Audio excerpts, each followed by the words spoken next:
Good morning friends, स्वागत है आपका हमारे आज की वीडियो में। आज की वीडियो में हम आपको बताएंगे class 9 atoms, structure of an atoms.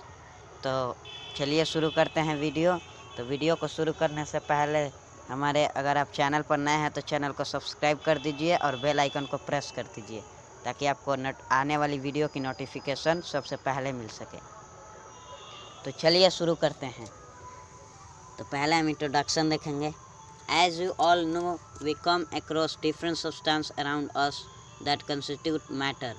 हम सभी लोग रोज अलग अलग तरह के चीज़ों को देखते हैं अराउंड अस, हमारे आसपास, दैट कंस्टिट्यूट मैटर, वो भी मैटर है। This matter is made up of small particles called atoms. वो मैटर छोटे छोटे पार्टिकल से मिलकर बना है जिसको कि हम लोग एटम्स कहते हैं। Let us know more about atom. चलिए हम आगे एटम के बारे में और कुछ जानेंगे।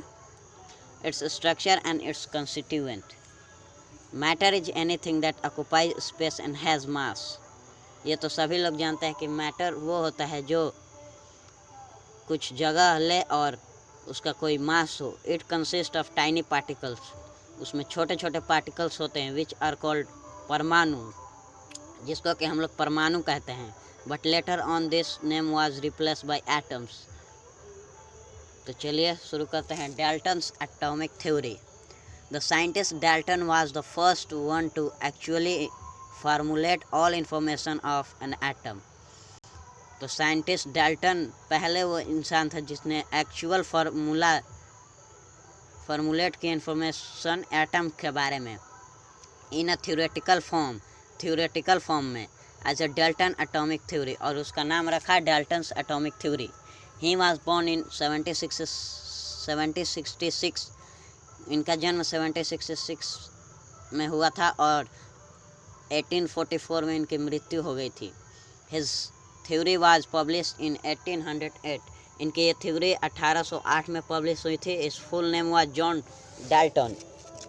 According to his theory the following observation were made. इनके थ्योरी के हिसाब से ये कुछ नीचे ऑब्जर्वेशन दिए गए हैं। चलिए इन्हें भी देखते हैं। All matter is made up of small particles called atoms. ये तो हम सभी लोग जानते हैं।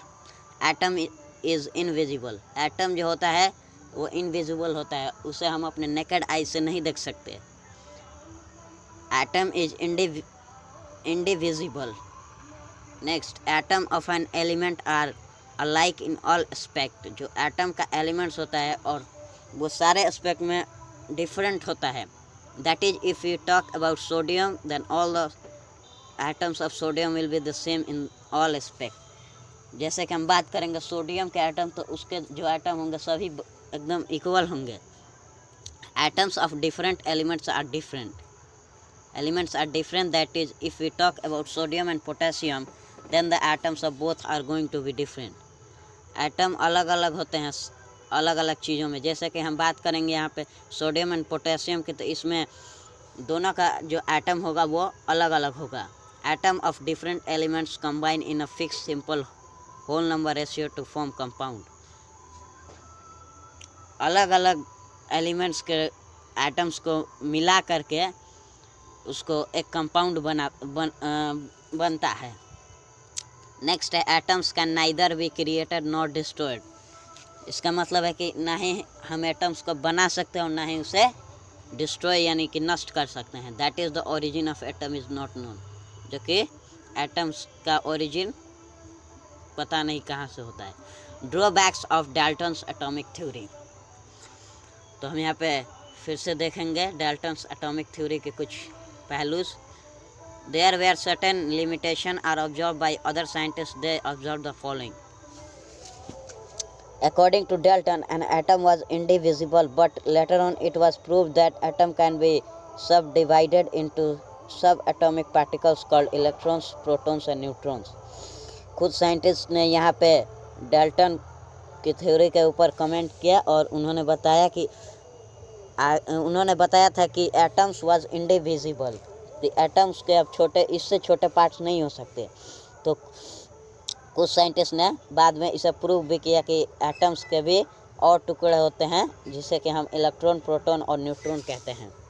अगले देखते हैं, atoms of the same element can somehow differ from each other. atoms of the same element मतलब कुछ एलिमेंट के जो एटम होते हैं दूसरे एलिमेंट्स के एटम से डिफरेंट मतलब कि अलग होते हैं. This was prove due to the existence of isotopes in nature. Similarly atoms of different element can be the same. वैसे ही atoms of different elements can be the same. This came into notice due to the existence of isobars in nature. According to it, इसके मुताबिक whenever the compound is formed, जब compound बनता है it is formed as a result of the combination of atoms. तो वो atoms के combination का ही result होता है in a fix simple ratio, एक फिक्स रेशियो में. But it has been seen that the ratio might not always be simple. ये देखा गया कि रेशियो हमेशा सिंपल नहीं होता है. For example in sucrose that is C12H22O11 the ratio is not a simple ratio. So this drawbacks led to failure of Dalton theory of an atom. तो यही कारण रहा डाल्टन थ्योरी फेल होने का. तो discovery of electrons and protons. चलिए अब इस टॉपिक को भी देख लेते हैं. तो discovery of electron it was discovered by J.J. Thomson in the year 1897. तो ये जो इलेक्ट्रॉन का डिस्कवरी है उसको J.J. थॉमसन ने 1897 में किया हुआ था. He took Crookes tube and arrange the apparatus as showing in the figure. उन्होंने क्रॉक ट्यूब लिया और उसे कुछ इस तरह से अरेंज किया जिस तरह से आपको फिगर में देखने को मिल रहा है. तो फॉलोइंग ऑब्जर्वेशन वेयर मेड. तो उन्होंने कुछ ऑब्जर्व किया, वो यहाँ पे बताया गया है. When he passed electric current at high voltage approximately at 10,000 volt through a gas at a pressure of 1 atom then nothing happened as no changes were seen. जब वो हाई वोल्टेज करंट यानी कि 10,000 वोल्ट का current gas के through pass किए एक atom पर, then nothing happened. तो कुछ भी नहीं हुआ, कोई भी चेंजेस देखने को नहीं मिला. When he reduce the pressure to 10-2 atom the whole tube started glowing with green colour.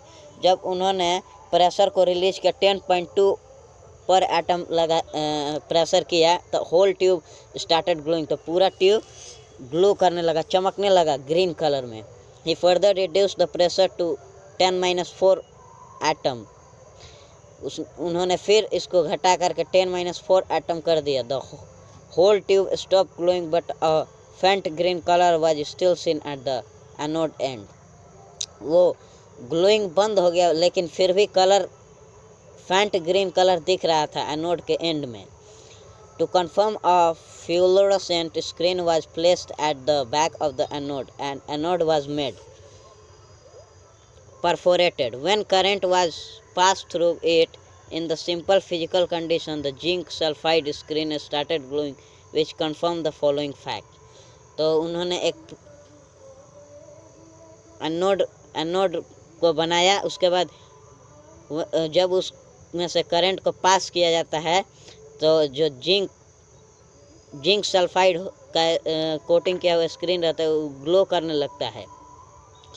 वो कंफर्म करते हैं ये कुछ बातें देखते हैं. The following was concluded. It prove that at this condition some rays were emitted through cathode and were travelling towards.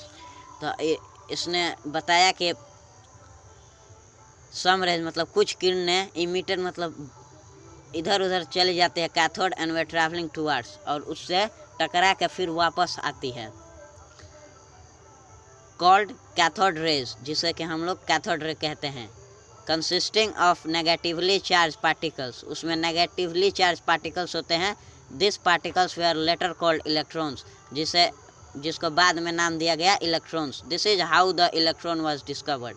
ऐसे ही इलेक्ट्रॉन की डिस्कवरी हुई. अब डिस्कवरी ऑफ प्रोटॉन देख देते हैं. It was discovered by E Goldstein in the year 1920. It was actually discovered while carrying out an experiment to produce cathode rays.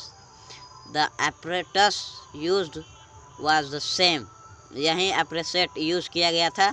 The following observation were made. तो उसमें ये कुछ observation किए उन्होंने। It was seen that when cathode rays were produce at high voltage and low pressure they travel through the gas in the discharge tube. तो जब वो high voltage मतलब कि बहुत ज़्यादा वोल्टेज और लो प्रेशर कम प्रेशर उस पर दिए तो they travel through the gas, वो गैस के माध्यम से ट्रैवल करने लगा वो rays in the discharge tube में। While doing so they ionise the gas, that is they took electrons of gas along, उन्होंने इलेक्ट्रॉन के गैस को अलग किया। Living behind positively charge particles, जो पॉजिटिवली चार्ज पार्टिकल्स हैं उनको छोड़, गैस थे उनको छोड़ के। This particles form canal rays and started moving toward the cathode, और वो जो था गैस पॉजिटिवली चार्ज उसने एक कनाल बनाया और कैथोड की तरफ मूव करने लगा। This particles are called canal rays as they are not produced by anode, as this particles possess positive charge so they were named as protons. तो ये पोजेस करते थे मतलब अपोज करते थे पॉजिटिव चार्ज को, इसीलिए इनका नाम प्रोटॉन पड़ा। Now after knowing about the atom different attempts were made to know about its structure. तो दोस्तों आज के वीडियो में इतना है। अगर आपको और भी वीडियो चाहिए तो कमेंट कीजिए, इस टॉपिक में मैं आने वाले समय में वीडियो लेके आऊँगा। तो लाइक एंड सब्सक्राइब कीजिए हमारे चैनल को और शेयर कीजिए अपने दोस्तों के साथ। चलिए मिलते हैं अगली वीडियो में। इस वीडियो का टारगेट है 100 लाइक्स, तो इसे पूरा करते ही मैं इसका दूसरा पार्ट भी लेके आऊँगा।